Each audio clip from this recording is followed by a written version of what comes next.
Ballaghur risalah wa nasaha lil ummah wa tarakana ala mahajjatil bayda layluha kanahariha la yazigu anha ila halik amma ba'd. Tibtum wa taba mamsyakum wa tabawwa'tu minal jannati manzila. Bapak-bapak dan ibu-ibu jamaah salat subuh yang dirahmati Allah Subhanahu wa taala. Alhamdulillah, pada kesempatan subuh ini kita masih diberikan kesehatan dari Allah Subhanahu wa taala, diberikan taufiknya sehingga kita dapat melaksanakan ketaatan kita kepada Allah, melaksanakan salat subuh secara berjamaah. Salawat serta salam kita curahkan kepada baginda besar Nabi Muhammad sallallahu alaihi wasallam, yang mana beliaulah yang telah berjuang dengan para sahabat membawa risalah Islam ini sehingga kita pada saat ini dapat menikmati indahnya risalah Islam itu sendiri. Bapak dan ibu-ibu sekalian, kembali kita melanjutkan kajian daripada Sirah Nabawiyah. Terakhir ketemu bulan apa ini? Bulan bulan yang kelima, intinya bulan yang kelima, pekan yang kelima ya. Pekan yang kelima kita terakhir sudah membahas nasabnya Rasulullah sallallahu alaihi wasallam. Pernah saya sampaikan bahwa adat jahiliyah ya. Namanya jahiliyah itu bobroknya peradaban, rusaknya moral ya.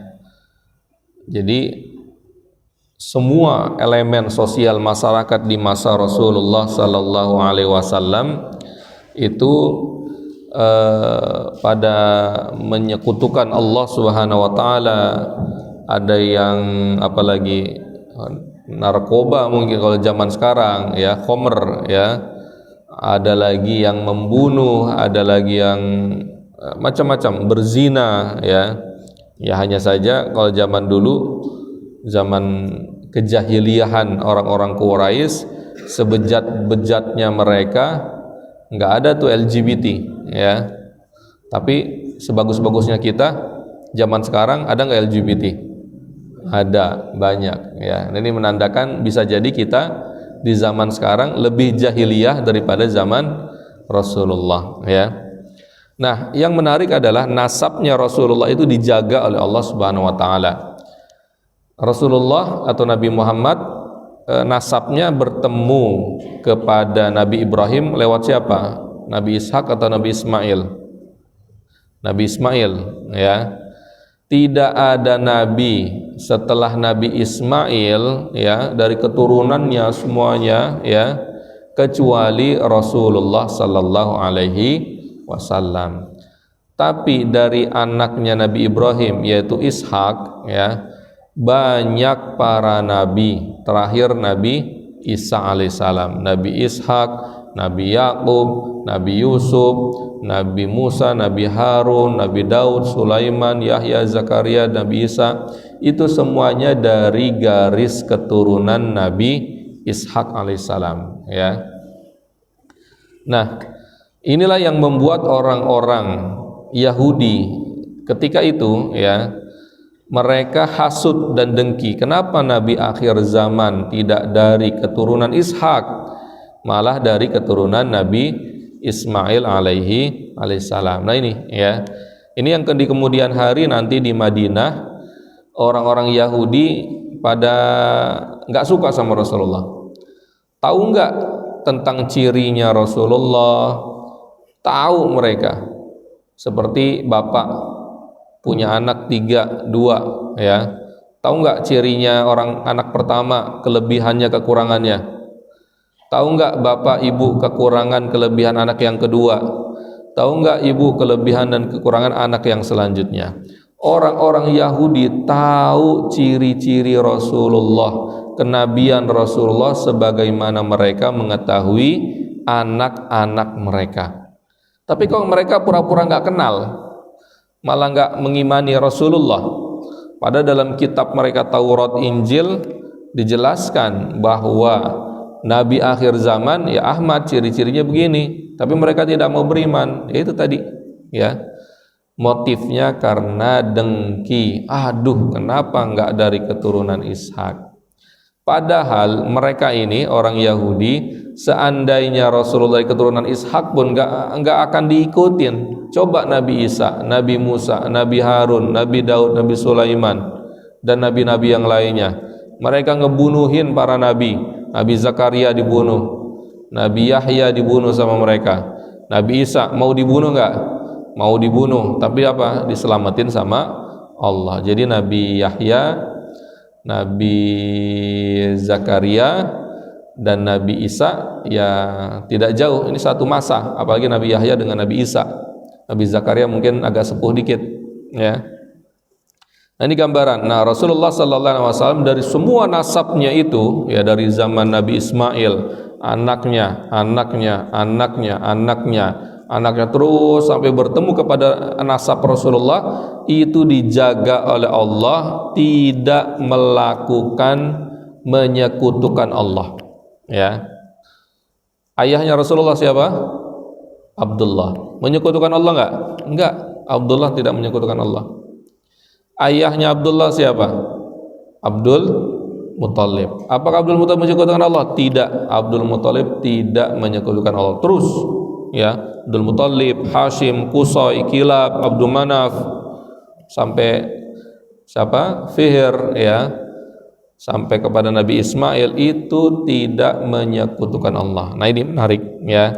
Jadi gen atau DNA untuk Rasulullah itu memang dijaga oleh Allah Subhanahu wa taala, ya, kecuali orang-orang yang lain, ya, yang tidak ada sangkut pautnya dengan Rasulullah. Bahkan pamannya Rasulullah menyekutukan Allah enggak? Menyekutukan Allah. Siapa itu? Ya, Abu Lahab, ya. Abu Lahab itu siapa sih? Ya, mamang, ya, kalau bahas kita, paman, omnya Rasulullah, ya. Tapi dia menyekutukan Allah, ya. Nah, tapi kan kalau yang jalur atasnya Rasulullah itu tidak menyekutukan Allah. Makanya memang dari kenabian ya Rasulullah sudah dijaga oleh Allah Subhanahu wa taala. Masa kecil Rasulullah sudah saya jelaskan bagaimana skenario Allah untuk menjaga Rasulullah sallallahu alaihi wasallam. Lalu di masa kecilnya di Bani Sa'ad, kalau ingat di akhir ya saya sudah menjelaskan Halimah As-Sa'diyah, bahwa ibunya Rasulullah ada berapa? Ibunya bapak ada berapa? Satu, ya. Ibunya Rasulullah ada berapa? Dua. Siapa? Siti Aminah, satu lagi Halimah As-Sa'diyah. Ternyata ibunya Rasulullah itu ada tiga. Nah, yang pertama ibu kandung siapa? Siti Aminah. Ibu susuan siapa? Halimah As-Sa'diyah, ya. Jadi kalau ibu susuan ya ibu juga, ya, tapi ibu firradha'ah dalam bahasa Arab, ibu dalam susuan. Jadi Rasulullah haram menikahi saudara susuannya, ya. Di kemudian hari ketika Rasulullah sudah dewasa, masih ingat tuh, ya, teman saudara-saudara saudari susuannya, ada perempuan kan, oh ini saudari saya, saudari susuan, ya, ibaratnya saudarinya nggak boleh menikahi saudari sesusuan karena darah dan dagingnya itu satu sumber dari Halimah As-Sa'diyah. Ibu yang ketiga itu adalah ibu asuh namanya, bukan ibu kandung, bukan ibu susuan, tapi namanya ibu asuh, ya. Siapa? Ada yang ingat? Siapa? Namanya adalah Ummu Aiman, ya. Aiman kan ya julukan mereka, Ummu Aiman. Jadi Ummu Aiman ini ibu asuh Rasulullah. Dialah yang mengasuh Rasulullah dari kecil, ya. Walaupun dalam sejarah ketika meninggal ibunya, ibu kandungnya Siti Aminah, yang ngurus siapa? Kakeknya 2 tahun, ya. Dari umur 6 sampai kira-kira umur 8. Umur 6 tahun itu kelas berapa, Bu? Kelas PAUD ya? 1 SD, ya. Sampai umur 8 tahun. 8 tahun itu umur berapa? 3, ya. Bapak ibu punya anak atau punya cucu umur PAUD, umur kelas 1 SD, sudah bisa mandiri belum? Hah? Kalau ibu nerakin mandi pakai baju, nah itu harus masih diasuh ya. Nah ini Rasulullah di umur-umur seperti itu 6 sampai 8 ya. Walaupun dalam sejarah itu diasuh, dibimbing oleh kakeknya beliau Abdul Muthalib, ya Abdul Muthalib sudah sepuh ya. Nah ternyata di balik layar itu ada sosok perempuan yang dinamakan Ummu Aiman. Lah lalu setelah umur 8 tahun kakeknya beliau Rasulullah meninggal, Abdul Muthalib ya. Umur 8 tahun tadi berapa? Kelas 3 berapa? 3 SD. Udah mandiri belum? Belum juga ya, namanya masih anak kecil ya. Rasulullah manusia juga ya, bukan malaikat ya. Dalam sejarah diurus oleh siapa? Pamannya. Siapa itu? Abu Thalib ya. Tapi kan Abu Thalib itu kan laki-laki, saya sebagai laki-laki segercep-gercepnya saya ngebantu istri saya ya. Tapi nggak segercep siapa? Istri saya kalau udah lagi makanlah, nyuapin, kalau pakaiannya dan lain-lainnya saya udah bantuin sebentar aja udah gerutu saya, laki-laki ya. Nah ini berarti kan sosok Ummu Aiman terus berlanjut mengasuh Rasulullah ya di masa kecil. Sejak umur 6 tahun bahkan sampai Rasulullah sudah dewasa, sampai bahkan Rasulullah sudah menikah, bahkan sudah sampai Rasulullah meninggal duluan daripada Ummu Aiman. Ummu Aiman kebetulan diberikan umur lebih panjang daripada Rasulullah ya. Jadi Ummu Aiman ini siapa? Ummu Aiman ini adalah dia budak, awalnya budaknya ayahnya Rasulullah, budaknya Abdullah ya. Abdullah meninggal, ayahnya Rasulullah ya diwariskan kepada Siti Aminah, budaknya Siti Aminah. Lalu kan Rasulullah dibawa ke Abwa ya sama Siti Aminah, itu dengan Ummu Aiman, jadi bertiga. Siti Aminah, Ummu Aiman, Rasulullah masih umur berapa ketika itu? Ya umur 5 tahun lah ya, 5 tahun menjelang 6 tahun ya. Di tengah jalan kan Siti Aminah meninggal nggak? Meninggal di Abwa. Nah pulang dari Abwa ke Mekah itu siapa yang bawa? Itulah Ummu Aiman sejak itu ya. Lalu dikasih ke Abdul Muthalib, tapi Ummu Aiman yang ngurus ya. Nah Ummu Aiman ini dia orang Ethiopia. Ethiopia sekarang tuh Habasyah dulu ya. Ethiopia itu di selatannya Sudan. Ibu bapak pernah umroh haji, pernah ngelihat orang Afrika kayak gimana? Ya. Nah Ummu Aiman ini orang Ethiopia ya. Ya, orang Ethiopia kan kulitnya hitam ya, rata-rata ya. Tapi ini menandakan bahwa Rasulullah sallallahu alaihi wasallam ternyata hal-hal kayak gini tidak melihat warna kulit ya. Justru Ummu Aiman yang menjadi sosok pengganti ibu, seorang ibu. Namanya anak kecil itu kan butuh sosok ayah, butuh sosok ibu. Rasulullah yatim dan piatu. Yatim ketika ayahnya tidak melihat ayahnya, bahkan Rasulullah. Abdullah sudah meninggal sebelum Rasulullah lahir. Ibu kandungnya Rasulullah meninggal, dan Rasulullah ketika umurnya 5 tahun menjelang 6 tahun. Ya. Nah, ini kan yatim piatu Rasulullah. Kalau bapak-bapak, ibu-ibu pergi ke pesantren yatim piatu, ya, panti asuh, ya.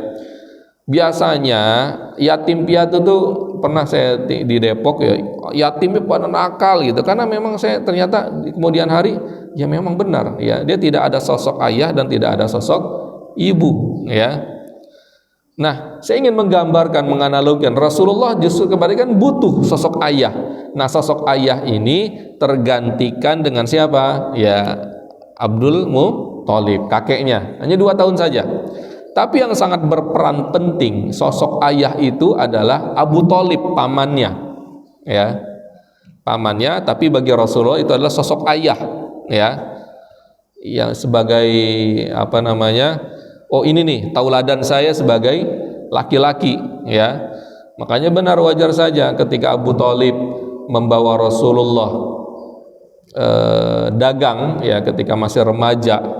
Jadi Abu Thalib mengajak Rasulullah berdagang ke negeri Syam. Dan di negeri Syam itu apa, ya? Ditanyakan oleh salah satu rahib Buhairah, ya, di daerah-daerah Yordan. Nah, Syam itu kan Yordan, Palestina, apalagi Suriah, Lebanon, ya, Turki Selatan sebagian, Mesir, Aris, ya, yang Sinai Utara itu Aris itu termasuk Syam juga. Terus ditanyakan oleh Buhairah, ya, karena Buhairah ini kan dia punya ilmu dari kitab Injil, Perjanjian Lama atau Perjanjian Baru, Taurat dan Injil, ya. Si anak ini kemana, atau Nabi Muhammad, ya, kemanapun beliau berjalan, di atasnya ada apa? Awan, ya. Tapi kalau ibu berjalan, di atasnya ada apa? Ada payung, sama atap mobil mungkin, ya. Ya. Nah, tapi Rasulullah, awan selalu menaungi Rasulullah, ya. Nah, Buhairah tahu, nah ini ciri-ciri kenabian, ya. Ditanyakan kepada Abu Thalib pamannya, ini siapa? Mana bapaknya? Ya, saya bapaknya, kata Abu Thalib. Padahal Abu Thalib siapa? Pamannya. Bohong ente, kata siapa? Rahib, pendeta Buhairah. Kok ente tahu saya bohong? Ya. Dia ini saya lihat ciri-ciri kenabian, dia pasti sudah yatim. Oh, baru ngaku di situ, betul, ya.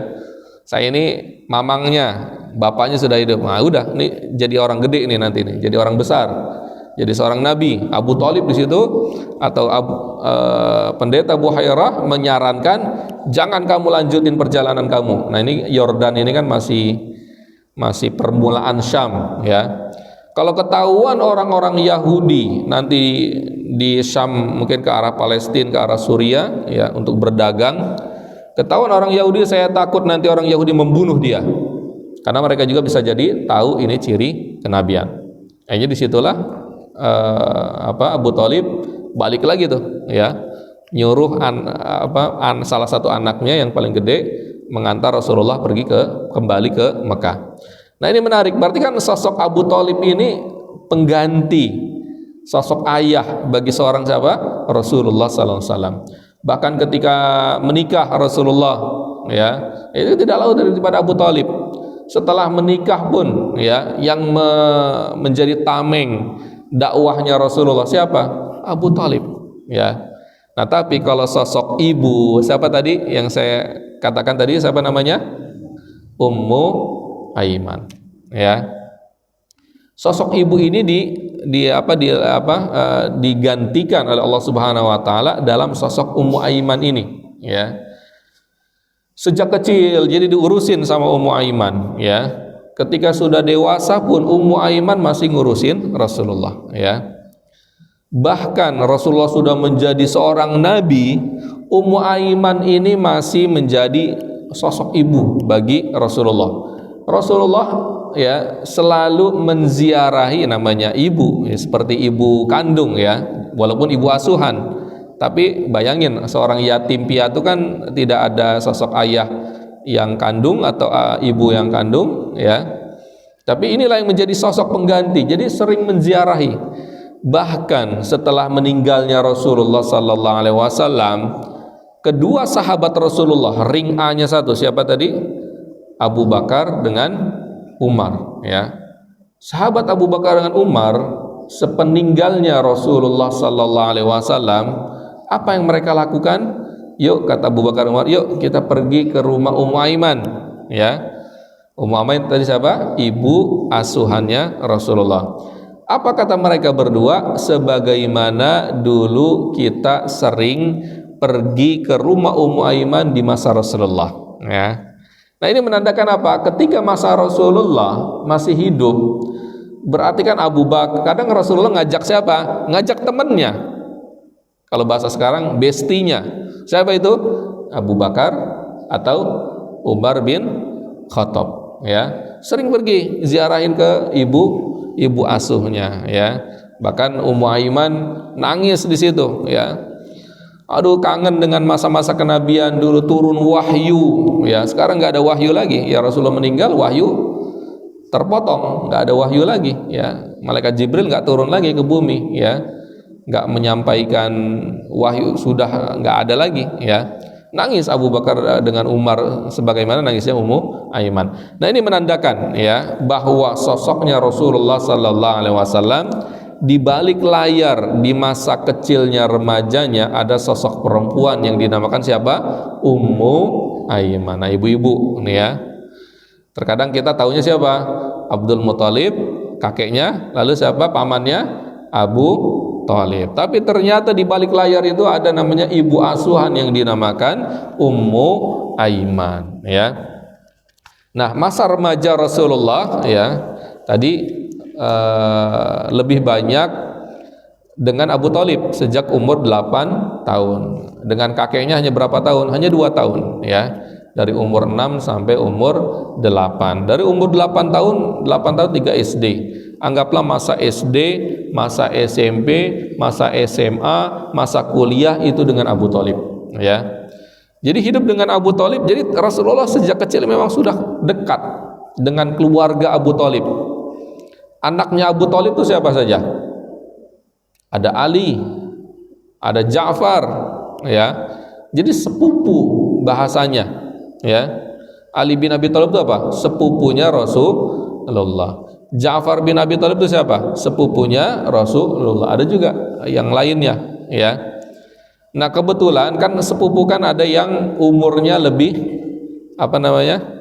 lebih muda, ya. Ini anak paman saya, dia baru lahir, berarti kan lebih muda, ya. Makanya di kemudian hari Ali bin Abi Thalib menjadi menantunya siapa? Rasulullah. Karena tahu, ya, kecilnya, ya, sudah sangat dekat Rasulullah dengan keluarga Abu Thalib.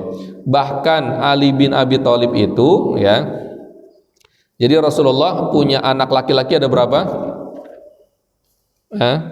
Ada yang ingat? Ingat atau lupa? Anak perempuan aja dulu dah. Anak perempuan ada berapa? Ada 4. Siapa saja? Ruqayyah, Ummi Kulthum, Zainab. Satu lagi siapa? Paling bungsu, Fatimah. Anak laki-laki ada berapa? 3. Qasim, Abdullah. Satu lagi siapa? Ibrahim, ya. Dari kesemua 7 anaknya ini, ya, anak Rasulullah, itu semuanya dari siapa? Dari kandungan sosok ibu bernama Siti Khadijah, ya. Semuanya nih 6, kecuali 1 anak dari Maria Al-Qibtiyah. Siapa itu? Ibrahim, ya. Jadi ingin saya bercerita tentang ketiga anak laki-laki Rasulullah. Siapa tadi? Qasim, Abdullah, Ibrahim, ya.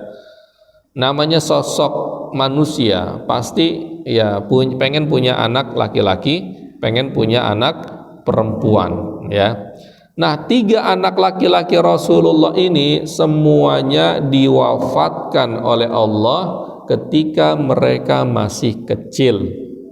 Qasim wafat ketika masih kecil, ya, umur-umuran 6 tahun, 5 tahun, kayak gitu, ya. Abdullah begitu juga, meninggal umur 5 tahun atau 6 tahun atau 4 tahun, ya. Ibrahim begitu juga, ya. Jadi tidak ada yang garis keturunan Rasulullah yang laki-laki, ya. Anak kandung langsung, ya, yang laki-laki, ya. Nah, kenapa? Ya, nah ini hikmahnya adalah ini skenario Allah supaya tidak ada anggapan kenabian itu diwariskan kepada anak laki-laki, ya. Jadi kenabian itu udah terpotong. Kenabian itu bukan warisan, ya. Tapi tetap saja ada penyelewengan di kemudian hari. Syiah, ya, yang mengatakan kenabian itu diwariskan kepada siapa? Ali bin Abi Thalib, diwariskan kepada anak-anaknya. Ya, ini, ya, yang sudah mulai keblinger ya. Padahal sudah Allah gambarkan ya, sudah Allah isyaratkan ketiga anak Rasulullah yang laki-laki yaitu semuanya diwafatkan oleh Allah. Nah, ini skenario Allah ya. Tapi ingin saya gambarkan ya, dari hal ini ya, orang-orang kafir Quraisy mengejek Rasulullah ya. Ente abtar ya Muhammad ya, ente itu melangsa ya, sial ente itu Muhammad. Ini bahasa mereka orang kafir ya. Kenapa orang kafir berani mengejek Rasulullah, sial, melangsa, rugi, abtar itu ya? Inna atainakal kautsar fasholli lirabbika wanhar inna syani'aka huwal abtar ya. Ente abtar, kenapa? Ente rugi terus Muhammad, punya anak, nggak punya anak laki-laki ya. Nah ini ya, jadi image atau apa, nilai pada masa jahiliyah, kemuliaan pada masa jahiliyah itu adalah anak laki-laki. Nah, kita ingat ya. Kalau punya anak perempuan diapain di masa jahiliyah? Hah? Kubur, dibunuh, dibuang ya. Kalau di Indonesia ceburin kali Malang. Nah, kalau di Indonesia ya. Kalau di sana nggak ada kali ya.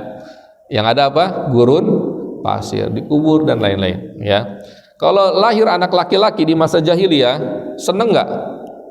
Senangnya luar biasa ya. Makanya orang-orang kafir dengan peradaban jahiliyahnya ya, ketika Rasulullah punya anak laki-laki 3 dan semuanya diwafatkan oleh Allah dengan izin Allah, skenario Allah, hikmah kenabian yang di kemudian hari ya, diejek oleh orang-orang kafir, innaka abtar ya Muhammad, ente celaka, melangsa, sial, rugi. Langsung dijawab oleh Allah dalam surat Al-Kautsar. Gimana bunyinya? Inna a'tainaka al-kautsar. Ya, kami memberikan kepada engkau hai Muhammad al-kautsar. Sesuatu yang banyak. Ya, kenabian, ya, macam-macam. Al-kautsar ada yang mengatakan itu adalah haud, ya, danau. Fasholli li rabbika wanhar inna syani'aka huwal abtar. Sesungguhnya yang memusuhi kamu itulah yang abtar. Nah ini ya, Abu Jahal lah, Abu Lahab lah, Abu apa lagi? Abu Gosok, ada Abu Gosok dulu. Nah, Abu Gosok zaman sekarang ya. Jadi ketika yang memusuhi Rasulullah mengatakan ente Muhammad ya abtar, tapi Allah mengatakan apa? Justru ente yang memerangi Muhammad, ente yang abtar. Nah gitu ya. Nah ini ya, jadi karena kembali lagi ya, karena Rasulullah nggak ada sosok laki-laki di rumah, jadi Rasulullah mengurus, mengasuh anaknya Abu Thalib. Siapa itu? Ali bin Abu Thalib. Tinggal di rumah Rasulullah. Siapa yang ngurus? Ya Rasulullah sama Siti Khadijah ya. Sebenarnya ada 3 ya yang diurus sama Rasulullah ya. Ali bin Abi Thalib ya, ada juga Zaid bin Harithah ya. Ada lagi satu lagi ya. Jadi kalau Zaid bin Harithah ini adalah seorang maula, anak kecil yang maula, yang budak dikasih kepada Siti Khadijah ya. Lalu kalau siapa ini? Ali bin Abi Thalib adalah sepupunya ya, anak pamannya, diurus di rumah Rasulullah SAW ketika masih kecil ya. Nah yang ketiga ini sebenarnya sahabat juga ya, sahabat nanti saya agak lupa sahabatnya ya. Jadi yang ketiga ini semuanya 3 anak laki-laki ini menjadi ring satunya Rasulullah Sallallahu Alaihi Wasallam. Kita kembali kepada Ali bin Abi Thalib. Nah, ketika Ali bin Abi Thalib diurus dengan Rasulullah, jadi ketemu nggak dengan anak perempuannya Rasulullah? Ya ketemu, ya, namanya satu rumah, ya. Tapi kan ketika masih kecil, ya ketika itu mungkin belum ada ayat hijab.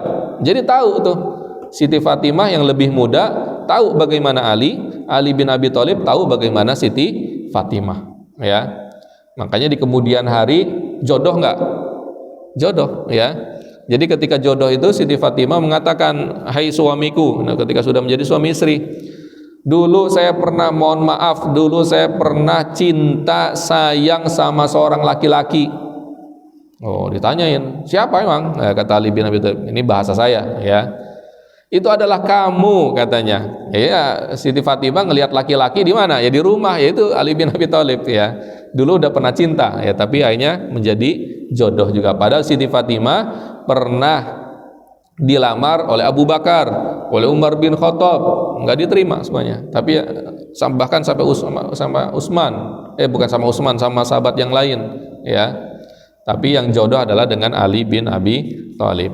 Nah, ketika masa-masa mudanya Rasulullah, ya, jadi tidak lepas daripada magang, ya, belajar hidup, ya, belajar kedewasaan, ya, dari Abu Thalib. Tentunya Allah, ya, yang menggiring, mengarahkan Rasulullah untuk menjadi calon pemimpin umat, ya. Makanya tidak ada seorang nabi pun di muka bumi ini pasti mengembala kambing, ya. Saya ulangi lagi, tidak ada seorang nabi pun di muka bumi ini pasti mengembala kambing, ya. Jadi kalau Bapak pengen jadi pemimpin umat, ke kampung dulu, ya. Ngangon apa? Kambing, ya. Ini seminggu lah gitu, 2 minggu, ya. Ya, bukan, tapi jangan, oh, saya udah ngembali kambing, Ustaz, saya boleh dong jadi nabi? Nah, nggak ada nabi lagi, ya. Ya, yang jadi apa? Ya Pak RT, Pak RW, boleh, silakan. Nah, dalam sejarahnya para ulama sejarah mengatakan, kenapa Pak setiap nabi pasti mengembala kambing, ya? Ada nggak di sini bapak-bapak yang pernah mengembala kambing waktu kecilnya? Banyak, ya. Coba pengalamannya gimana? Sulit atau enggak? Ya. Ternyata ngembala kambing itu enak-enak sulit, sulit-sulit enak, ya. Saya ngelihat teman saya ngembala kambing, paling bantu-bantuin aja gitu kan waktu kecil, ya. Kambing itu, ya, sulit diatur. Suruh lurus kanan ke kiri, ya. Nah, ternyata hikmahnya Allah Subhanahu wa taala ketika menjadikan Rasulullah ngembala kambing, disitulah menanamkan nilai-nilai kepemimpinan. Dari situ tuh, dari gembala kambing, ya. Kalau bisa ngarahin kambing, bisa ngarahin siapa? Manusia, intinya gitu, ya. Jadi dilatih ngembala kambing, ini kanan, ini kiri. Jadi kepemimpinan itu sudah mulai ada di mana? Di ketika mengembala kambing, ya. Itu yang magangnya Rasulullah, ya. Kadang kambingnya siapa? Kambingnya ini, ya. Yang kedua, berdagang, ya. Sejak remaja Rasulullah sudah mulai, ketika sudah dewasa, sudah mulai berani itu. Ketika masih kecil kan takut dibunuh, ya. Jadi ketika sudah umur 14, mungkin 15, ya, udah mulai dibawa magang sama Abu Thalib. Abu Thalib dagang kemana? Ke Syam, ya. Jadi ingin saya cerita bahwa orang Mekah, ya, itu biasa traveling, ya. Kalau kita, nih, musim-musim ini travelingnya kemana? Ke puncak, ya, kena joki dan lain-lain, ya, ke pantai, ya. Orang kafir Quraisy, ya, kalau musim panas mereka ke Syam, kalau musim dingin mereka kemana? Ke Yaman, ya. Rihlatas syita apa? Iwas soib. Rihla itu apa? Traveling. Syita musim dingin, soib musim panas, ya. Untuk apa? Dagang, intinya gitu, barter, ya. Mungkin, ya, inilah ekspor impor lah bahasa kitanya, ya. Tapi ekspor impor nggak kayak zaman sekarang, ya. Nah, Rasulullah magang kepada siapa? Abu Thalib ke Syam. Makanya kenapa wajar Rasulullah? Nah, di situ pelajaran lagi Allah mempersiapkan sosok Rasulullah yang berwawasan, ya. Tadi kepemimpinan dari mana? Dari gembala kambing, ya. Tapi sosok wawasan itu diambil dari perdagangan ini. Jadi Rasulullah di situ tahu tahu bagaimana tipikal semua, ya, minimal, ya, tipikal kurang lebih sosok manusia-manusia. Walaupun yang jualan siapa? Abu Thalib. Tapi kan Rasulullah kan ya namanya bantu orang dagang, ambilin barang ini, pegang ini, ya, tolong ini, ya itu kan namanya. Jadi apa, magang ya, orang magang kan seperti itu, magang kepada pamannya. Nah kalau kita melihat Syam zaman dulu, Syam sekarang itu kan ya Suriah, Palestina, ya Lebanon situ, ya itu metropolitan di zaman dahulu, ya. Saya ulangi, apa metropolitan, apa ya, lalu lintas perdagangan internasional. Nah, bahasanya gitu. Kalau sekarang di mana tuh? Hah? Di mana? Kalau di Jakarta mungkin. Jakarta juga nggak semuanya tempat, ya. Jadi semua orang dari berbagai negara, ya, itu jualan di situ, ya. Ada orang negro jualan di situ, orang Arab jualan di situ, orang bule jualan di situ, orang Cina jualan di situ, ya. Nah, di kemudian hari makanya ada hadis, ya, walaupun ini berbeda pendapat di kalangan ulama hadis. Utlubul ilma walau bisin, tuntutlah ilmu walaupun ke negeri Cina, ya. Dari mana Rasulullah tahu Cina, ya? Nah ini ternyata ada yang mengatakan ulama, nah Rasulullah ketika berdagang di Syam, Rasulullah tahu tipikal berbagai macam nationality, ya. Oh, orang Cina itu seperti, oh orang Arab itu seperti, oh orang negro seperti, oh orang bule itu seperti ini, ya. Oh begini. Nah ini kan berdagang itu kan ini seni, berinteraksi dengan manusia. Nah itu juga salah satu persiapan Rasulullah menjadi seorang nabi, pemimpin umat, ya. Ini kalau ada yang pedagang di sini, bisnismen, ya, biasanya lebih luas daripada orang yang tidak berdagang, ya. Walaupun banyak juga pedagang yang gak jujur, ya, zaman sekarang, zaman yang lainnya. Nah ini, ya. Jadi dua hal ini yang Rasulullah lakukan di masa-masa remaja, SMP, SMA, atau masa kuliah lah kalau bahasa kita sekarang, ya. Berdagang, ngembala kambing, ya. Sampai di akhir-akhir, di umur-umur Rasulullah 21, 22, 23 sudah mulai bisa mandiri, ya. Apa tadi? Mandiri. Mandirinya apa? Mandiri berdagang sendiri, ya. Berdagang sendiri. Kalau sebelumnya bantu magang Abu Thalib, sekarang dagangan sendiri. Nah, sistem mudharabah.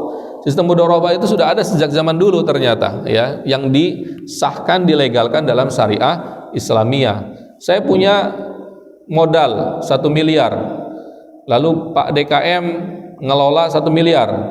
Dalam 1 tahun anggaplah 100 juta, ya 50 juta untuk saya pemodal, 50 juta untuk pengelola, ya. Tapi kalau rugi, ya saya yang nanggung, ya, sebagai pemodal, kecuali kerugian tersebut disebabkan kelalaian daripada pengelola. Nah ini mudharabah, ya. Nah makanya di akhir-akhir Rasulullah mudharabah dengan siapa?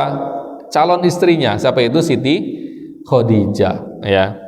Terus yang menarik, orang kafir Quraisy di masa-masa jahiliyah kan sudah identik dengan peperangan, ya.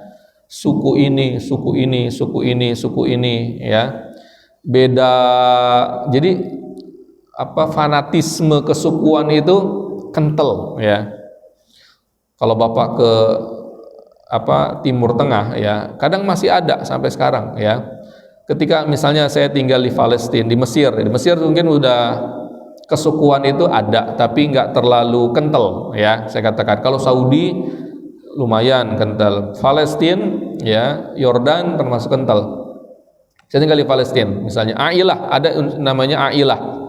Ailah itu keluarga, tapi kalau bahasa kita anggaplah suku, ya. Kalau ada satu sukunya itu salah, berkonflik dengan suku yang lain, itu dibela habis-habisan. Dia mau benar mau salah itu dibela. Nah ini, ya.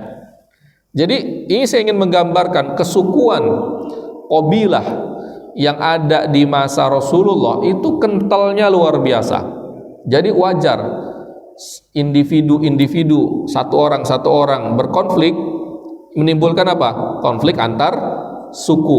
Kalau kita sara, ya. Kita alhamdulillah sekarang sudah Itu masa lalu, masa lampau. Alhamdulillah sekarang kita bisa disatukan dengan Bhinneka Tunggal Ika. Ya, kalau dulu terkadang masih ada, ya, bahkan di Indonesia, ya, suku ini dengan suku ini dan lain-lain, ya. Nah, tapi ini ingin saya gambarkan negeri Arab, ya, rasnya itu memang lebih kental daripada kita. Saya mungkin ini asumsi karena belum ada data, tapi berdasarkan pengalaman saya pribadi tinggal di Timur Tengah sana, di Palestina, di Mesir dan negara-negara yang lain yang saya lihat, ya. Makanya Rasulullah dari suku Bani Hashim. Suku apa tadi? Bani Hashim. Kan suku Arab yang lain ada, ya. Ada Mughirah, ada Ghatafan, ada suku ini, suku dan lain-lainnya, ya. Nah, kenapa Rasulullah ketika menjadi nabi di kemudian hari, siapa yang membela Rasulullah? Coba. Yang melindungi Rasulullah dari pembunuhan. Nah, ketika Rasulullah jadi nabi kan, umur 40 tahun, udah kita bunuh tuh Muhammad, udah kita apain lah, pokoknya dicelakain. Nah, kenapa Rasulullah bisa dengan izin Allah bisa selamat? Nah, ini tidak lepas daripada unsur kekeluargaan Bani Hashim. Ini Muhammad nih suku kita. Walaupun kita tidak beriman sama dia, kita lindungi dia. Abu Thalib dan Bani Hashim semuanya. Ya, jadi suku-suku yang lain enggak bahasa Jermannya tuh lalaora, ya. Orang Sunda, ya, lalaora itu apa? Tidak sekonyong-konyong lah, tidak nekat gitu. Jadi suku yang lain tidak nekat menyerang Rasulullah atau membunuh Rasulullah. Karena di situ ada Bani Hashim yang akan membela Rasulullah walaupun tidak beriman. Abu Thalib, ya, yang tadi saya katakan jadi sosok ayahnya, ibarat ayahnya Rasulullah. Apakah dia beriman? Ayo, Abu Thalib beriman nggak? Nggak beriman sampai akhir hayatnya. Tapi menjadi penyokong dakwah Rasulullah. Walaupun berbeda pendapat di kalangan para ulama di kemudian hari ini, Abu Thalib masuk neraka atau masuk surga. Nah, itu debatable. Ya, saya tidak bahas di situ. Ya. Nah, bahkan ketika di kemudian hari diboikot Rasulullah dengan apa? Bani Hashimnya. Nah, kan kalau Bani Hashim nggak kuat kesukuannya, ya, pasti kan udah yang diboikot, udah nih ambil nih Muhammad nih, udah bunuh dia. Pasti seperti itu.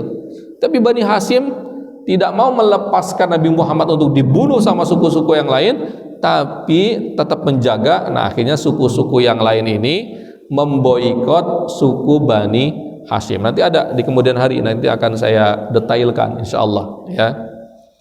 Apa itu boikot? Ya, boikot tidak boleh jual beli sama Bani Hashim, tidak boleh melakukan pernikahan, tidak boleh berinteraksi dengan mereka, ya. Gara-gara ini 2 tahun, sekitar 2 tahunan itu, ya, kelaparan Bani Hashim, bayangin, ya. Bahkan Abdullah bin Abbas dilahir ketika masa boikot ini, ya. Nggak ada pernikahan, nggak ada jual beli, nggak boleh jual beras lah bahasa kita, nggak boleh jual beras kepada orang Nasio juga jangan beli barangan mereka, ya. Jadi uang itu mandek, ya, ibaratnya gitu, boikot. Atau mungkin sekarang di Gaza diboikot, ya, nggak ada, di blokade, ya, kelaparan ini pernah Rasulullah rasakan, ya. Nah, makanya ingin saya gambarkan antara suku dengan suku ini sudah terbiasa apa? Berperang. Berapa menit lagi kita sauruk ini? 10 menit lagi, ya. Masih kita coba 5 menit lagi. Setelah itu kita tanya jawab.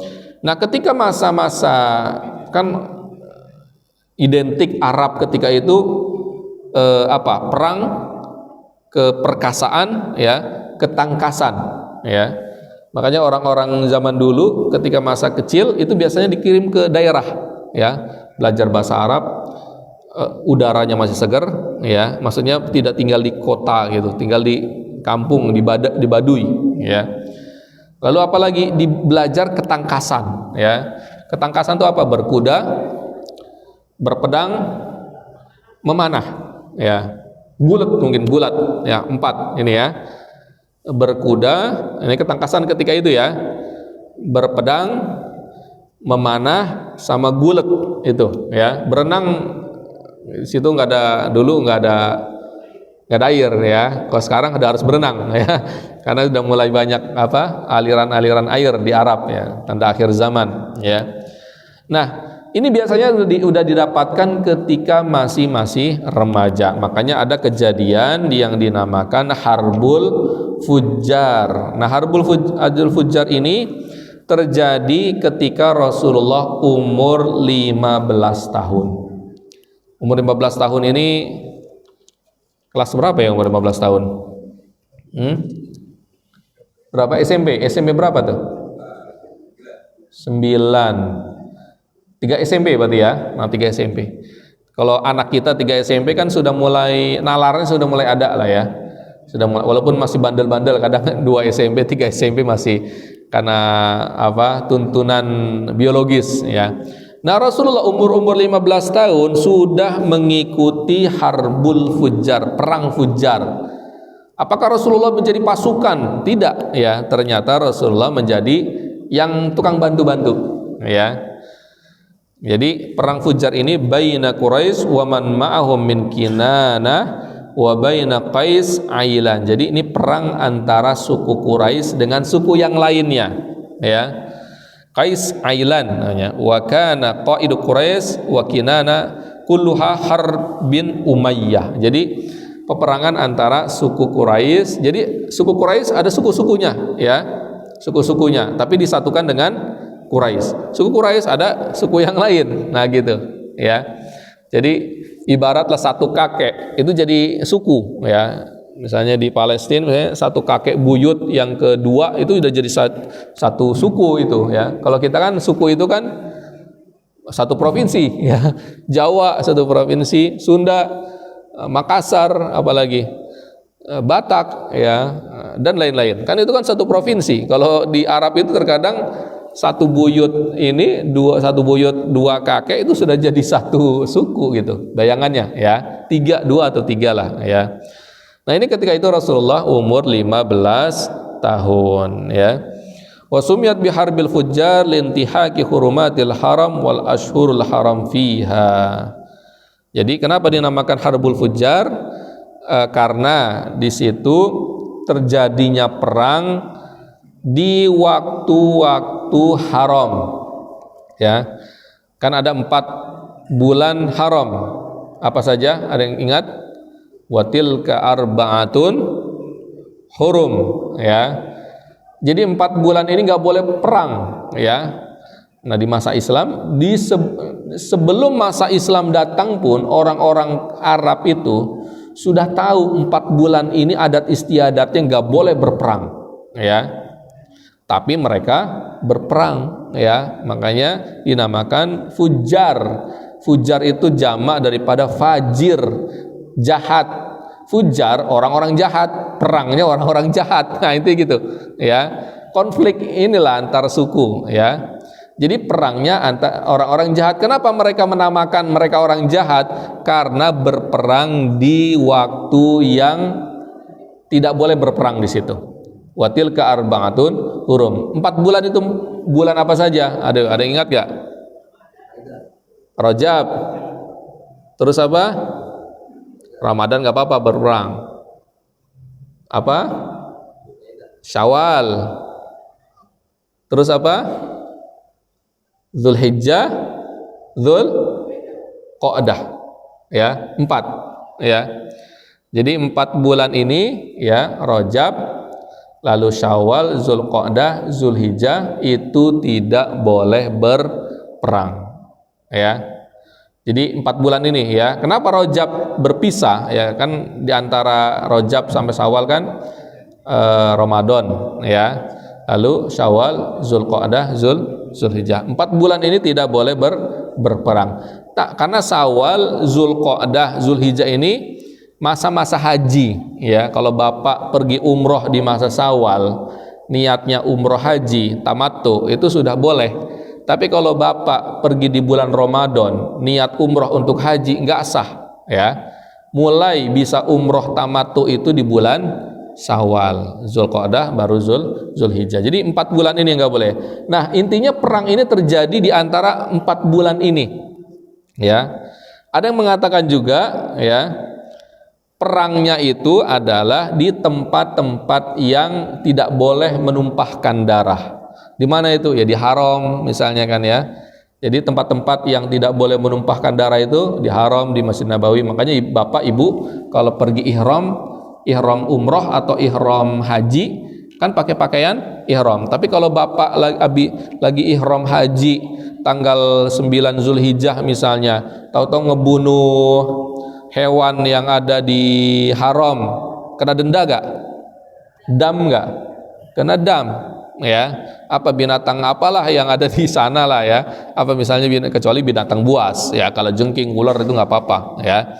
Binatang yang biasa ya, binatang burung misalnya, burung merpati yang diharam kan banyak tuh ya, Bapak sembelih misalnya, atau nah itu kena dam gitu ya. Aduh lapar nih lagi pengen makan merpati ya, tangkep ya, itu kena dam Bapak ya. Nah ini intinya gitu ya. Jadi harbul fujar itu adalah perangnya orang-orang jahat ya. Jadi mereka yang menamakan sendiri karena mereka tahu ini perangnya di bulan-bulan yang tidak boleh berperang. Nah, apa yang dilakukan oleh Rasulullah ketika itu, apakah menjadi pasukan inti dari pasukan? Tidak. Jadi beliau apa? Yujahizulahum nubul lirramyi. Jadi beliau itu yang busur panah ya, atau tombak. Jadi nyiapin tombak, nyiapin busur panah, ditajemin lah atau diapain, dikasihin ke orang lain yang sudah lebih dewasa. Nah, jadi jiwa-jiwa kesatria itu sudah sejak dari remaja ya, pada harbul fujar. Walaupun dalam harbul fujar tersebut mulai ada halful fudul ya. Halful fudul ini adalah janji ya, atau kesepakatan bersama, agreement bersama. Fata'aqadu wa ta'ahadu ala ayyajidu bi Makkah madluman min ahliha wa ghairi min sa'irin nas illa qamu ma'ahu ya. Jadi halful fudul ini adalah tahaluf. Tahaluf itu kalau bahasa politiknya itu koalisi ya, koalisi bersama ya. Koalisi bersama itu intinya adalah kalau misalnya ada yang terzalimi yang ada di Mekah sana, kita harus menolong mereka. Jadi fudul. Nah, fudul ini keutamaan ya. Nah, intinya di masa remaja Rasulullah dinaungi hal-hal seperti ini ya. Perdagangan, lalu apalagi tadi ngangon kambing ya, jiwa kesatria dari peperangan. Nah, ini di kemudian hari ketika Rasul menjadi nabi sudah terbiasa dengan peperangan ya. Taib, ada yang ditanyakan? Silakan. Sudah 5 ya, Ibu silakan. Ada lagi? Ya. Waalaikumsalam warahmatullahi wabarakatuh. Ya.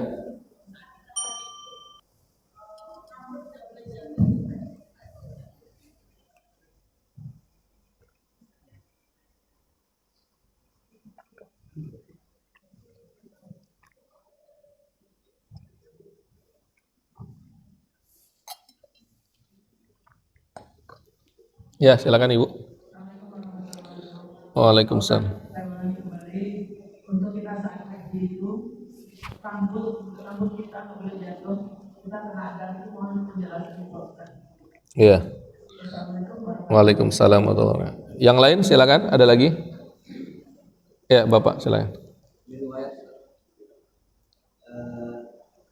Di zaman turut dari era Rasulullah,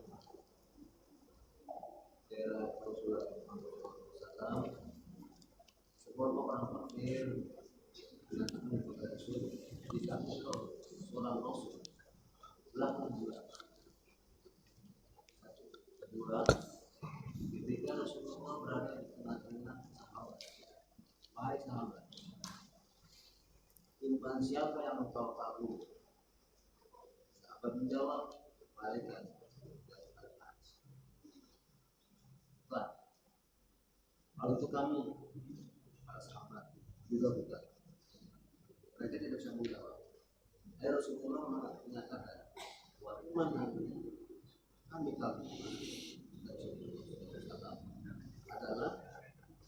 itu ketika pengajian.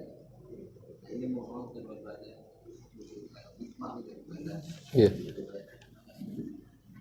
Baik, dari ibu dulu ya. Jadi hadisnya belum saya dapati ya, berkaitan rambut yang jatuh itu kena dam ya.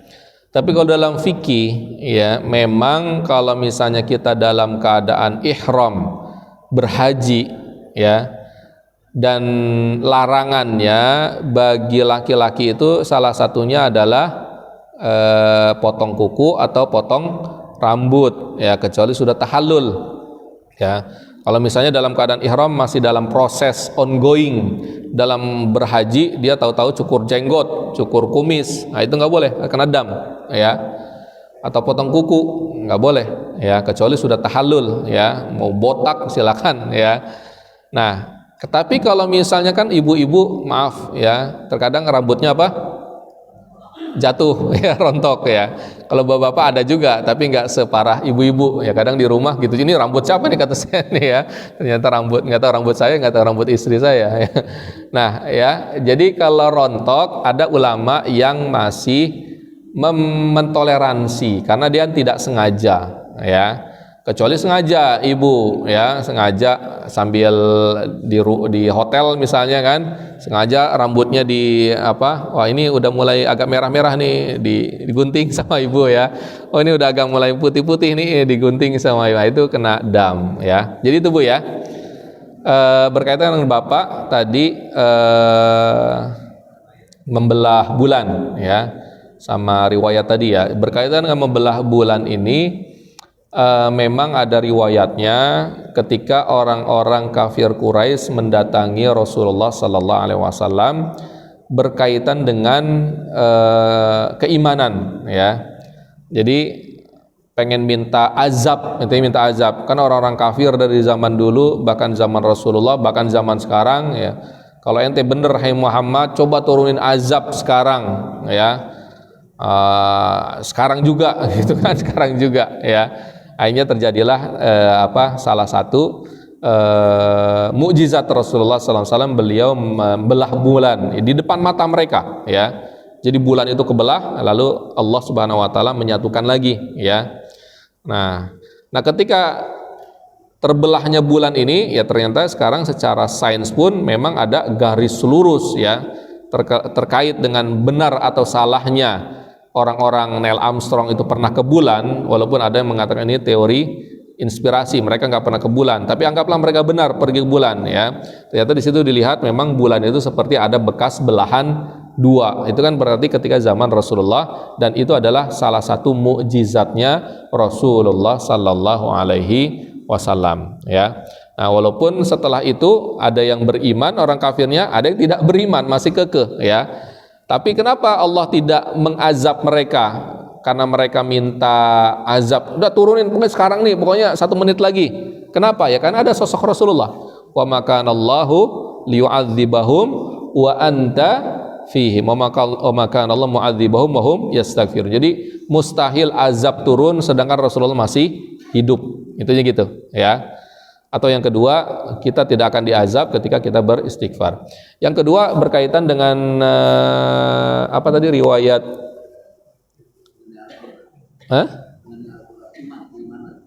Keimanan apa tadi? Oh ya, keimanan, mereka keimanan ya.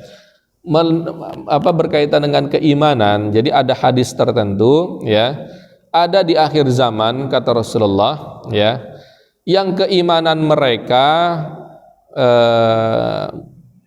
kalau bahasa Rasulullah itu selevel dengan kalian, bahkan lebih baik daripada kalian. Kalau para ulama itu ya berkaitan keimanannya itu bisa selevel kalian, itu sahabat ya, atau lebih daripada kalian. Jadi para sahabat merasa pede. Nah kan kita umat akhir zaman, kita dong ya, kata siapa? Para sahabat ya. Enggak, mereka bukan, kalau kalian itu bukan saudara saya. Kalian itu sahabat saya, intinya gitu ya. Antum ashabi, kalian itu sahabat saya. Tapi mereka nanti setelah kalian, generasi kalian nanti ya, walaupun kita memang ya fima makna ya, memang generasi sahabat ini atau setelah diutusnya Rasulullah memang generasi akhir zaman dari ana wa bu'itsu kahatain. Jadi diutusnya Rasulullah sampai akhir zaman hari kiamat dekat saja ya. Jadi itulah yang menjadikan para sahabat merasa pede. Oh, kita dong ya Rasulullah yang imannya tinggi tadi ya. Ternyata kata Rasulullah, hum antum ashabi bal hum ikhwani, kata Rasulullah ya. Tapi mereka adalah saudara-saudara kita ya, atau saudara-saudara saya. Kalian ini sahabat, teman ya, bestie ya. Tapi ada saudara. Jadi teman ada dengan saudara secara bahasa. Kalau teman kan dia dekat secara pergaulan ya. Tapi kalau ikhwani, saudara, tidak mesti dekat secara pergaulan tetapi secara ideologi ya. Nah, itulah yang dimaksud oleh Rasulullah, keimanan mereka bisa selevel dengan para sahabat bahkan lebih ya. Siapa itu? Nah, ini yang di akhir zaman kita ini ya. Apa cirinya? Cirinya adalah dia istiqomah, dia taat dalam rule ketaatan kepada Allah, tapi kita belum pernah melihat siapa? Rasulullah. Bapak ada yang pernah lihat Rasulullah di sini? Bukan Rasulullah, paling siapa gitu ya. Jadi kita semua belum pernah ngelihat Rasul kecuali mimpi ya. Ada mungkin orang-orang soleh tertentu yang diberikan rizki oleh Allah mimpi bertemu dengan Rasulullah, tapi nggak semua orang ya, nggak semua orang. Itu pun harus diuji ya, dia soleh beneran nggak gitu, atau ngaku-ngaku aja ya. Jadi kita ini ya, kita mudah-mudahan yang termasuk yang dimasukkan oleh Rasulullah, kita taat mudah-mudahan dengan izin Allah, sholat, baca Quran, tapi kita nggak ada Rasulullah ya. Nah, sahabat kenapa mereka bisa taat, istiqomah, anggaplah bagus ya, generasi yang unggul? Karena kenapa? Di tengah-tengah mereka ada siapa? Rasulullah ya. Jadi ada sisi kewajaran, kelogisan ya. Mereka bisa unggul karena langsung dididik oleh Rasulullah. Tapi kita nggak ada Rasulullah, tapi bisa istiqomah dengan izin Allah tentunya ya. Nah, itulah yang dimaksud oleh Rasulullah. Mereka bisa jadi pahalanya selevel kalian atau lebih daripada kalian. Ya, itu ya, Bapak ya. Saya kira cukup. Oh, ada satu lagi. Silakan. Izin konfirmasi saja untuk Ibu Nabi Muhammad tadi disebutkan ada 3. Mungkin mohon konfirmasi aja. Ibu yang menyusui itu ada 2. Mungkin yang pertama itu wanita. Bahkan itu adalah budaknya Abdullah yang mana dia itu adalah musuhnya. Mohon konfirmasi. Iya, jadi memang benar ya. Yang terkenal itu memang Halimah As-Sa'diyah ya, yang menyusui Rasulullah ketika ya umur 2 tahun sekian ya, 1 tahun sekian lah ya. Masih butuh ASI. Tapi yang jarang diketahui dalam sejarah, Abu Lahab ini siapa? Pamannya Rasulullah ya. Jadi saking senangnya Abu Lahab dengan kelahiran Rasulullah ya, dia potong kambing lah bahasa sekarang ya, potong kambing dan lain-lainnya ya. Bahkan salah satu budaknya, siapa tadi? Abu Lahab, budaknya Abu Lahab, Soibah tadi ya, itu sempat menyusukan Rasulullah Sallallahu Alaihi Wasallam ya. Jadi kalau di sini bukan 3 berarti 4 ya. Jadi ibu susuan Rasulullah yang terkenal Halimah Sa'diyah, tapi ini yang terkadang tidak terdeteksi ya. Sebenarnya ini adalah ibu susuan Rasulullah juga ya. Siapa tadi? Budaknya Abu Lahab. Nah, ini ingin saya gambarkan hubungan Abu Lahab paman dengan Rasulullah ponakan itu sangat dekat dari dulu ya. Bahkan 2 anaknya Abu Lahab ya, itu dinikahkan dengan 2 putrinya siapa? Rasulullah, Ruqayyah dengan Ummi Kulthum ya. Walaupun semuanya itu berubah ketika Rasulullah sudah menjadi nabi. Ketika Rasulullah sudah menjadi nabi itu semuanya jadi musuh ya. Nah, ini ya, itu ya, mungkin gambaran. Jadi ibunya Rasulullah berarti dalam susuan berapa tadi? 2 ya. Halimah Sa'diyah dengan Sohibah tadi yang budaknya daripada Abu Lahab.